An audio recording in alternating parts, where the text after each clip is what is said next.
Students, आज का हमारा टॉपिक है ग्राम श्मिट प्रोसेस।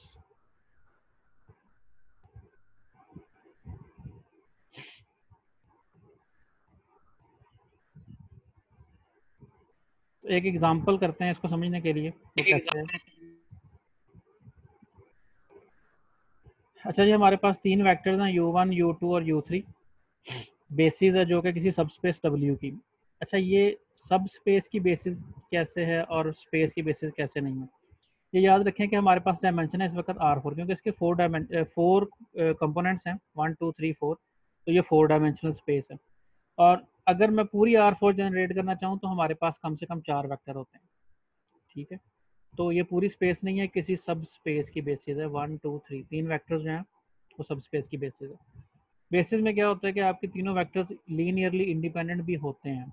ठीक है, समटाइम्स हमें ये भी चेक करना पड़ सकता है कि लीनियरली इंडिपेंडेंट हैं या नहीं है, लेकिन फिलहाल आपको जो गिवन होगा, आपको जो क्वेश्चन मिलेगा उसमें ये लीनियरली इंडिपेंडेंट होंगे।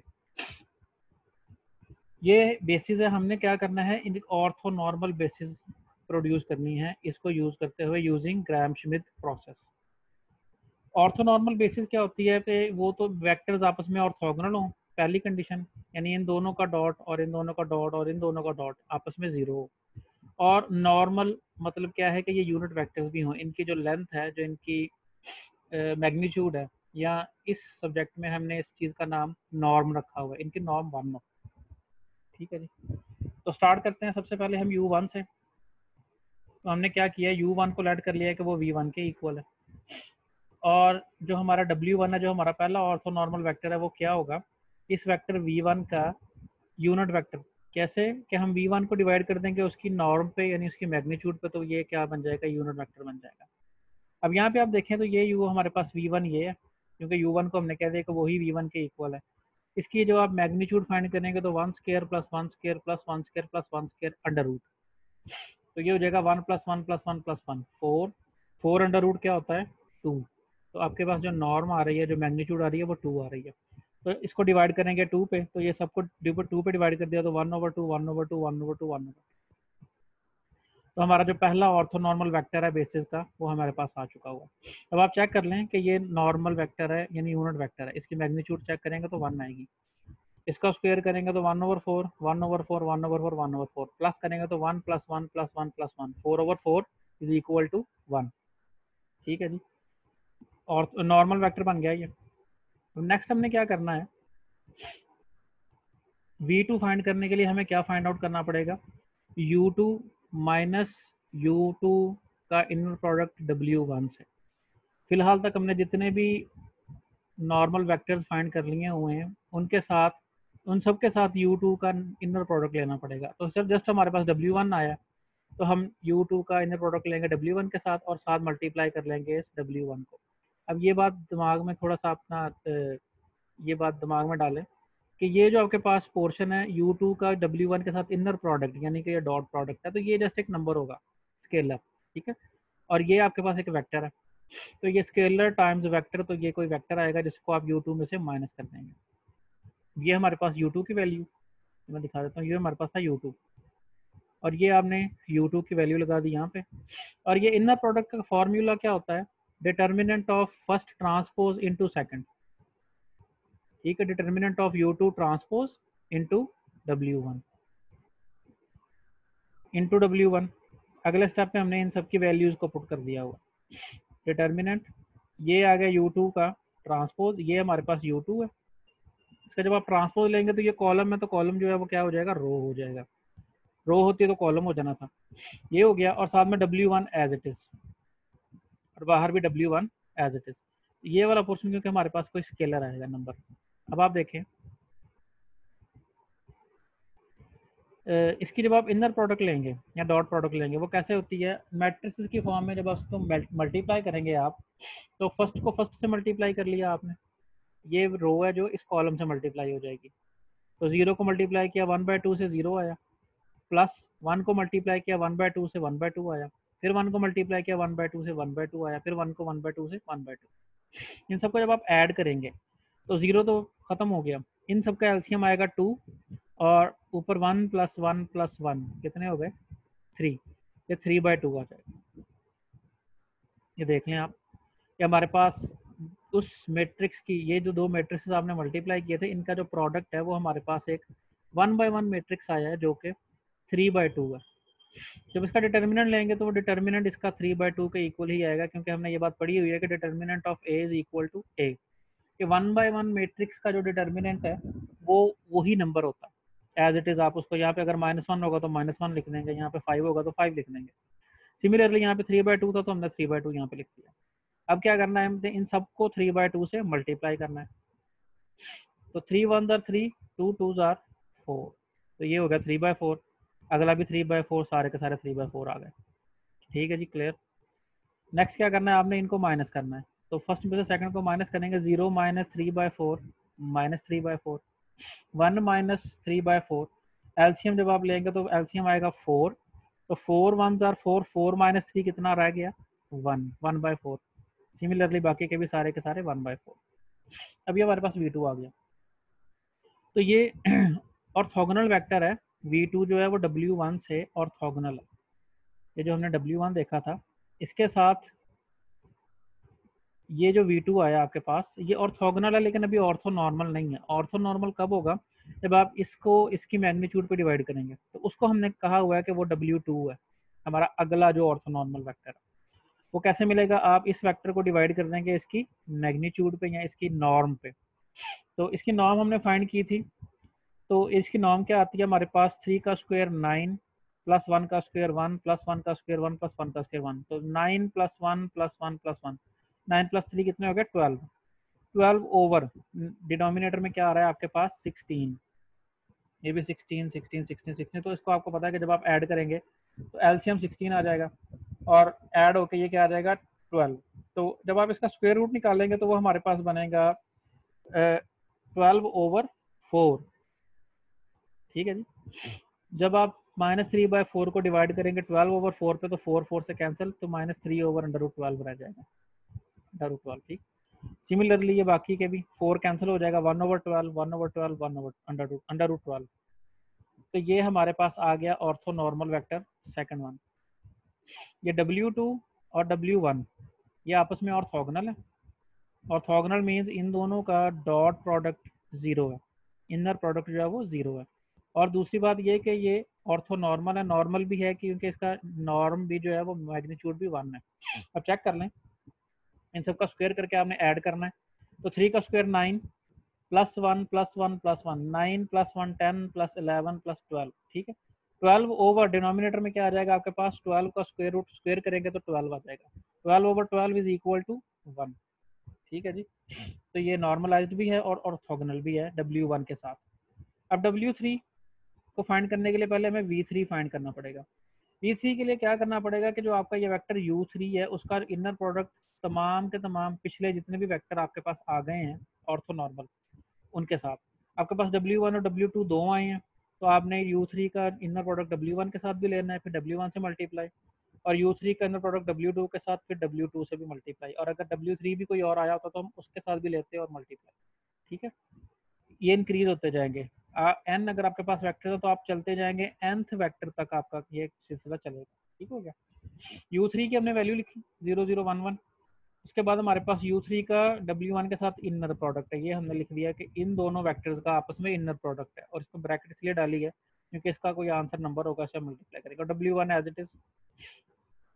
सिमिलरली U3 का W2 के साथ इनर प्रोडक्ट किया, हमारे पास अभी W2 आया, इसके साथ इनर प्रोडक्ट लिया हमने, इन दोनों वेक्टर्स का इनर प्रोडक्ट है, और साथ में हमने W2 भी एज इट इज लिख दिया। क्लियर। अब इनका हमने लेना है इनर प्रोडक्ट। इनर प्रोडक्ट का फॉर्मूला वही है, डिटर्मिनेंट ऑफ फर्स्ट का ट्रांसपोज इनटू सेकंड। ठीक है। अब मैं वो फॉर्मूला लिखे कि बगैर डायरेक्ट इसका इनर प्रोडक्ट फाइंड करने जा रहा हूँ। तो यहाँ पे क्या होगा, 0 को मल्टीप्लाई करेंगे 1/2 के साथ 0, प्लस करेंगे फिर 0 को मल्टीप्लाई 1/2 के साथ, ये फिर 0 हो गया। फिर 1 को मल्टीप्लाई करेंगे 1/2 के साथ प्लस 1 मल्टीप्लाई बाय 1/2। ठीक है। तो 1 से मल्टीप्लाई होकर कोई फर्क नहीं पड़ेगा, 1/2 प्लस 1/2, 1/2 प्लस 1/2 करेंगे तो आंसर क्या आएगा, 2/2 विच इज 1। ये बात समझ आ गई सबको। और साथ में ये जो W1 है ये एज इट इज लिखा हुआ है। सर इसको रो में नहीं पहले बदलना। बेटा रो में बदलना था, लेकिन मैं बता रहा हूँ कि वो जो स्टेप है ना वो हमने क्या कर दिया, हमने यार ये पीछे शोर क्यों आ रहा है। आप कोशिश करा करें किसी ऐसे कमरे में बैठा करें जहाँ पे शोर ना आ रहा। बेटा फॉर्मूला वही है, determinant of U2 transpose into W1, ठीक है। लेकिन मैं ये बता रहा हूँ कि मैंने ये वाला फॉर्मूला और इस स्टेप को स्किप करके मैंने डायरेक्ट उसका आंसर लिख दिया हुआ है। ये जो डायरेक्ट आंसर आया था ना हमारे पास, मैंने वो लिख दिया, ठीक है। फॉर्मूला वही है, काम वही हो रहा है यहाँ पे। ठीक है सर। इसको जब आप रो में लेके आएंगे, फिर मल्टीप्लाई करेंगे 0 को 1/2 से, फिर 0 को 1/2 से, फिर 1 को 1/2 से, फिर 1 को 1/2 से, तो वो आंसर क्या आएगा आपके पास, 1/2 प्लस 1/2। 1/2 प्लस 1/2 कितना होता है, 1। 1 का डिटर्मिनेंट, तो वो भी जस्ट 1 आ जाएगा हमारे पास। क्लियर। सिमिलरली जब हमने इसको इन दोनों को इनर प्रोडक्ट लिया, तो 0 से मल्टीप्लाई होकर ये भी 0 और ये भी 0, ऐड क्या होगा आपके पास, 1/√12 प्लस 1/√12। तो √12 एलसीएम आ गया, 1 + 1 कितना आ गया, 2। तो आपके पास आंसर आ गया 2/√12। क्लियर। डिटर्मिनेंट लेंगे तो वो 2/√12 ही रहेगा। इसको 1 से मल्टीप्लाई किया आपने, कोई फर्क नहीं पड़ा। इसको जब आप मल्टीप्लाई करेंगे √12 से, तो 2 3 = 6 हो गए, और √12 से मल्टीप्लाई होकर स्क्वायर रूट खत्म हो गया, अकेला 12 रह गया। क्या आ गया, 6/12। 6/12 को जब आप कैंसिल करेंगे तो 6 1 = 6, 6 2 = 12, तो 1/2 आ गया। क्लियर। अगले वाले में 2 से 2 1 = 2 एज इट इज, और 12 को 12 से मल्टीप्लाई करेंगे स्क्वायर रूट खत्म, तो ये आ गया 2/12। 2/12 को फिर दोबारा कैंसिल आउट करेंगे तो वो 1/6 रह जाएगा। इसी तरह बाकी सारे सारे भी, ठीक। बेटा ये एनोटेट करना भी बंद करें, ये स्क्रीन के ऊपर जो लाइंस लगा रहा है ना वो बाज आ जाए। नेक्स्ट हमारे पास क्या चीज़ है कि हमने इनको माइनस करना है। मैं 1 बाय 1 माइनस करूंगा, पहले मैं इसमें से माइनस करूंगा पहले वाले को, तो 0 में से जब 1/2 माइनस करेंगे तो वो -1/2 आ गया। फिर 0 में से माइनस करेंगे 1/2 तो -1/2 आ गया। 1 में से माइनस करेंगे 1/2 तो वो +1/2 आएगा, क्योंकि एलसीएम 2 आएगा। 2 1 = 2, 2 - 1 1/2। एक में से आधा निकाला, आधा रह गया। इसी तरह एक में से आधा निकाला तो आधा आधा बाकी रह गया। ये हो गया। अब क्या करना है, हमने इसमें से फर्दर इसको माइनस करना है। माइनस कैसे करेंगे फिर, -1/2 माइनस -1/2, तो माइनस माइनस क्या हो जाएगा, प्लस हो जाएगा। तो -1/2 प्लस 1/2 क्या हो जाएगा, 0 हो जाएगा। Positive negative cancel. -1/2 -1/6, एलसीएम आपके पास क्या आया, 2 3 = 6 होते हैं, तो 6 हमारे पास आ गया एलसीएम, ठीक है। 6 2 3 = 6, यहाँ पे मल्टीप्लाई होकर -3 आ जाएगा, और ये -1 -3 -1 कितना हो गया, -4। -4/6 कैंसिल करेंगे तो ये -2/3 रह गया। इसको माइनस करेंगे इसी तरह से, तो 3 1 = 3, 3 - 1 ये हो जाएगा 2/6। 2/6 को कैंसिल करेंगे तो 1/3। सिमिलरली ये भी 1/3। ये आपके पास आ गया ऑर्थोगोनल वेक्टर। ये वो वेक्टर है जो पिछले दोनों वेक्टर्स के साथ ऑर्थोगोनल है लेकिन नॉर्मल नहीं है, ठीक है। नॉर्मलाइज करने के लिए क्या करना पड़ेगा, उसको मैग्नीट्यूड पे डिवाइड करना पड़ेगा या उसके नॉर्म पे। तो V3 को डिवाइड किया V3 के नॉर्म पे, मैग्नीट्यूड पे, तो इसकी जो मैग्नीट्यूड बन रही थी वो क्या बन रही थी हमारे पास, 2 का स्क्वायर 4 + 1 + 1, 4 + 1 5 + 1 6, 6 ओवर कितना बन रहा है, 3 का स्क्वायर क्या हो गया, 9, 6/9। तो 6/9 को जब आप स्क्वायर रूट लेंगे तो क्या बनेगा, √6/3। √6/3 को जब आप 0 को डिवाइड करेंगे, 0 को कोई फर्क नहीं पड़ा। √6/3 को डिवाइड करेंगे, 3 3 से कट जाएगा, -2/√6 आ गया। इसी तरह 1/√6 1/√6। तो ये आपका तीसरा ऑर्थोनॉर्मल वेक्टर आ गया। तो हमारे जो 3 के 3 वेक्टर्स हैं वो हमारे पास ये आ गए, ये W1 है, ये W2 है, ये W3 है। आप चेक कर लें, इन में से किसी भी दो का आप आपस में इनर प्रोडक्ट लेंगे या डॉट प्रोडक्ट लेंगे वो 0 आएगा, और जिसका भी आप मैग्नीट्यूड फाइंड करेंगे या नॉर्म फाइंड करेंगे वो 1 आएगी, ठीक है। ऑर्थोगोनल भी हैं आपस में और ये नॉर्मल भी हैं। सपोज मैं इन दोनों का चेक कर लेता हूँ आपस में, इनर प्रोडक्ट चेक करता हूँ। तो पहले वाले को 0 से मल्टीप्लाई किया, 0 प्लस -2 1 जार -2 √6 इंटू √12, तो 12 6 बार कितने होते हैं, 72। सिमिलरली ये 1/72 आ जाएगा और ये भी 1/√72 आ जाएगा। जब आप इनको ऐड करेंगे तो √72 एलसीएम आ गया, -2 + 1 + 1 कितना आया,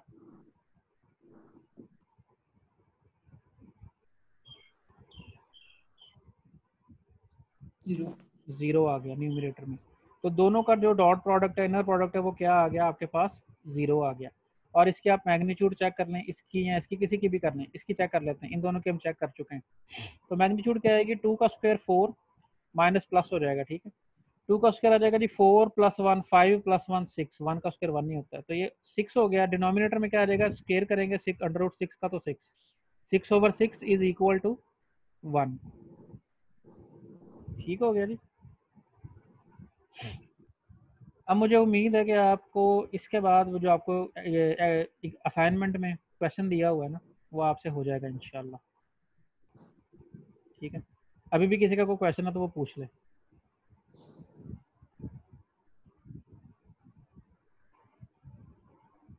नो सर, अब समझ आ गई अल्हम्दुलिल्लाह। क्लियर है इंशाल्लाह। फिर आपका क्वेश्चन हो जाएगा असाइनमेंट वाला।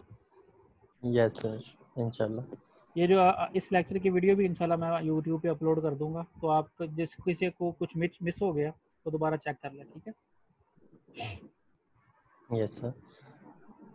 सर वो ना असल में कंफ्यूजन थी मैट्रिक्स बनाने की, एचुलर फॉर्म बनाने की, वो आपने जो पहले लेक्चर में बताया था। जी जी, क्लियर हो गई वो वो? कंफ्यूजन थी, अब ठीक हो। Yes sir. चलो शुक्र हो गया। मुझे स्टूडेंट के पूछ रहा था कि सर हमने वो रो की फॉर्म में पढ़ा हुआ है, या हमने ऑर्डर्ड पेयर की फॉर्म में पढ़ा हुआ है, या ट्रिपलेट की, इस तरह हमने कॉलम वेक्टर की फॉर्म में नहीं पढ़ा हुआ। तो वो इसलिए मैंने ये एग्जांपल करवाई है कि आपको कॉलम वेक्टर की फॉर्म में भी समझ आ जाए कि जब आपके पास मैट्रिसेस में आते हैं वेक्टर्स, तो वो इस शक्ल के होते हैं, ठीक है। आपको डील करना पड़ेगा R³ के साथ, तो R³ जो आपके पास कॉलम्स के फॉर्म में पड़े होंगे वेक्टर, ठीक है।